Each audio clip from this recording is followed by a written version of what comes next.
if you do a showcase room and a joke does like B+, but you know it'll get an A+ with your crowd, are you not full of shit? What up, guys? I'm out here in LA. It's only right we did a few episodes of Inside Jokes while I'm here. I got two of my favorite comics in the world coming to meet me, Neal Brennan, Whitney Cummings. They're bringing some jokes that don't exactly work. They might piss off a crowd. They might be a little bit too divisive. We're gonna see if we can save them. Thank you, Hollywood Improv, for letting us do it here. Shouts to you. This is Inside Jokes.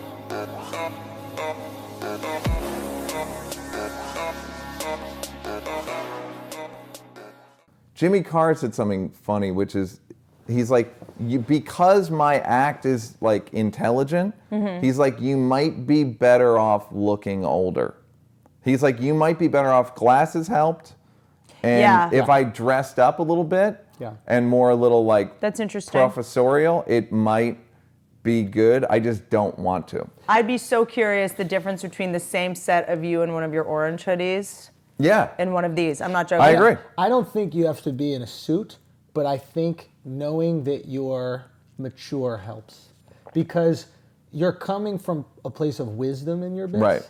And nobody wants to hear a 20-year-old That's give true. them wisdom. That's true. I didn't realize that because I look you at like... young. You looked... back in New York, this is maybe 7 years ago when we kind of met, you looked young. I know. But you had the same like, who's this demeanor. rich young I know. punk telling me how to I live? realize that because I see my Comedy Central special. I'm like, these are fucking good jokes. Yeah. And no one cared. And I also think, if I may. Yeah, please. Yeah. May I? You may. Thank you. Especially because Neal has such incisive points about relationships and women. I think a lot of the stuff you say now, if you had said it 15 years ago, I would have been like, oh, he's like a player. Yes. But now it feels earned and sophisticated, in a sophisticated observation instead of like, bitches be crazy. Yeah, now you feel burned. Like, it doesn't feel bitter. Like I like, look, I don't like it any more than you do, and I've had to sleep with lots of ladies to figure this out. Look, hundreds of gals. Yeah, I think like, and I remember because when you started being like, I have a girlfriend, it was like shit just started popping differently. It was like, I wasn't like, oh, here's this guy who's successful. That's a thing that you have to say. You can't just say, I have all these observations about women whom I don't like. That's right. You know what I mean? If you say I'm married, it's like Rock's always like, you should get married and have kids because he's like, I say shit in my act that I only get away with because people knew I was married. That's right. Like, you're not like, and then, so this next, you come Who's across the as lucky like lady dice. who Neal's gonna marry just so more jokes work? See you at Burning Man, ladies. I'll be looking at me. He'll be walking around with the Viking hat. First time at Burning Man, you, naked on a bike. I cannot wait to make a speech at that wedding. So what is your first, what is your first bit?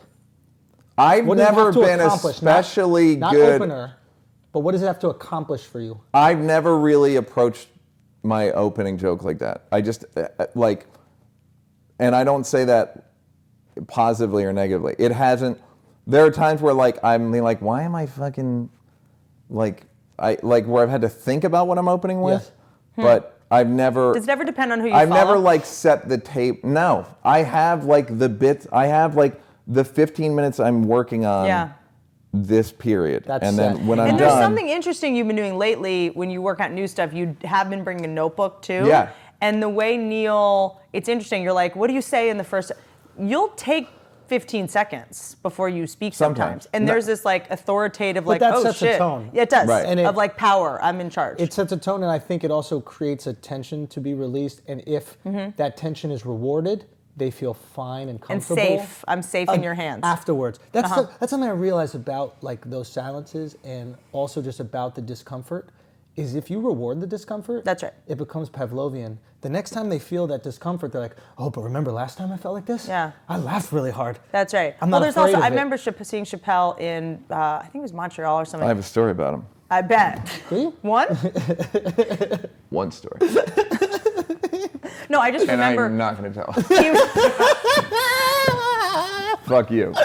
By the way, before you fucking comment about how I'm a name dropper, all right, I have two stories. One about Dave Chappelle and Chris Rock, or one about Jerry and Craig.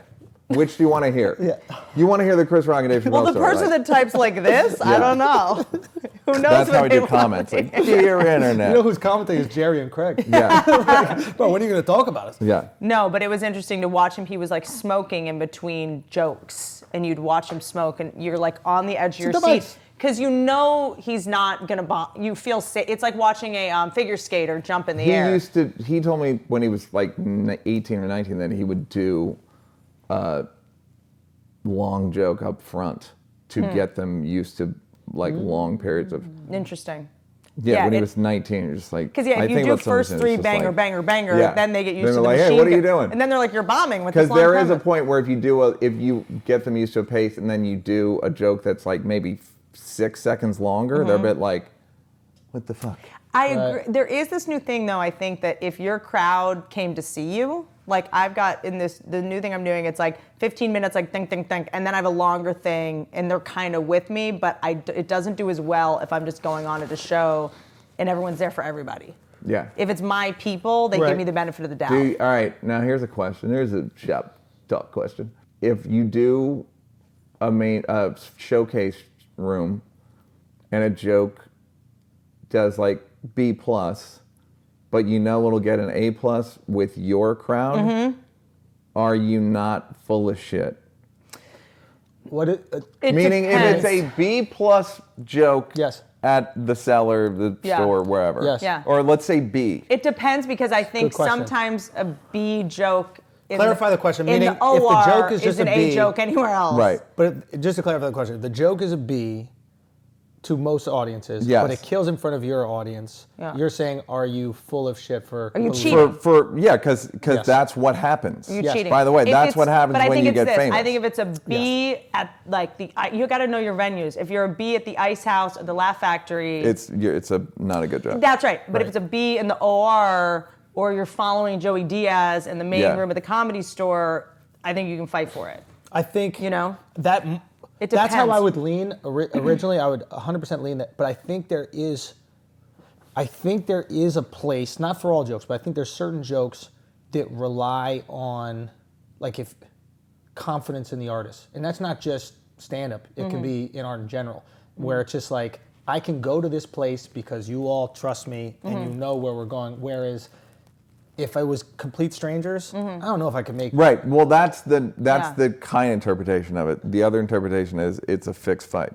Yes. That's right. But there's also so jokes... It's like, and I don't know. Because I don't know. There are jokes where... You ever have a joke that works like twice and then stops working? I always think, but I have so a theory. Passionate. But what I want to do is I want to do one of those jokes on TV before it expires. Yeah, so it's like it's impossible. The shelf life is 4 days. It's bread. You know, you're so excited. Something about the joke works for 3 days. It's because you were so excited about it, or there was something in the zeitgeist or something. But I do think there are sometimes jokes.